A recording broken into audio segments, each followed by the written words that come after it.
প্রবাসী কল্যাণ ও বৈদেশিক কর্মসংস্থান মন্ত্রীর কুয়ালালামপুর সফরকে ঘিরে আবারও মালয়েশিয়ার শ্রমবাজার খোলার সম্ভাবনা জেগেছে।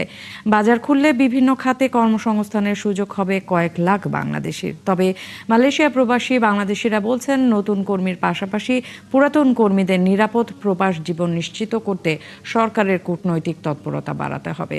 কুয়ালালামপুর থেকে আরও জানাচ্ছেন সহকর্মী মোস্তফা ইমরান রাজু। বাংলাদেশের দ্বিতীয় বৃহত্তম শ্রমবাজার মালয়েশিয়া। দেশটির নির্মাণ খাত থেকে শুরু করে পাম বাগান, কৃষি, শিল্প কারখানা, এমনকি সার্ভিস সেক্টর সবখানেই বাংলাদেশি কর্মীর ব্যাপক চাহিদা।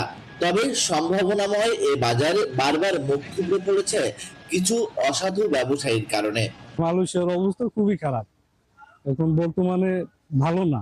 যারা বৈধতা, যে বললাম আমি, যারা বৈধতা আছে তারাও ঠিকভাবে থাকতে পারতেছে না।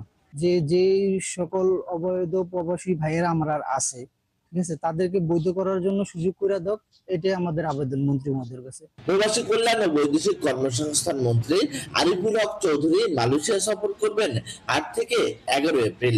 এই সফরকে ঘিরে 2 বছর পর সম্ভাবনা জেগেছে স্থবির হয়ে যাওয়া শ্রমবাজারে গতি ফেরার। শুধু নতুন কর্মী নয়, বরং পুরাতনদের নানামুখী সমস্যার সমাধান করবেন সরকারের উচ্চ পর্যায়ের এই কর্মকর্তা, এমন প্রত্যাশা প্রবাসীদের। মালয়েশিয়াতে যাতে কলিং খুললে সিন্ডিকেট মুক্ত হয়, কারণ ইন্ডিয়া, পাকিস্তান, নেপাল এসব দেশ থেকে আসতে গেলে মালয়েশিয়াতে অভিবাসন খরচ হয় বাংলা টাকায় 1,50,000 থেকে 1,80,000 টাকা, যেটা বাংলাদেশ থেকে আসতে খরচ হয় 4 থেকে 5 লাখ টাকা। এসে এমন একটা চূড়ান্ত সিদ্ধান্ত করেন যেন শ্রমবাজার নিয়ে একটা স্বচ্ছতার এবং জবাবদিহিতার জায়গা থাকে। নেপাল, পাকিস্তান, ইন্ডিয়া অভিবাসন ব্যয় যেভাবে হয়, এই অভিবাসন ব্যয় যেন আমাদের দিকেও থাকে।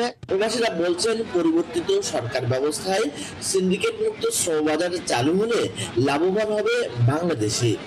কম খরচে সিন্ডিকেট মুক্ত শ্রমবাজার এবং হয়রানি মুক্ত নিরাপদ প্রবাস জীবন নিশ্চিত হবে মন্ত্রীর এ সফরের মাধ্যমে, এমনটাই প্রত্যাশা তাদের। Mostafa Imran Raju, 71, Kuala Lumpur, Malaysia.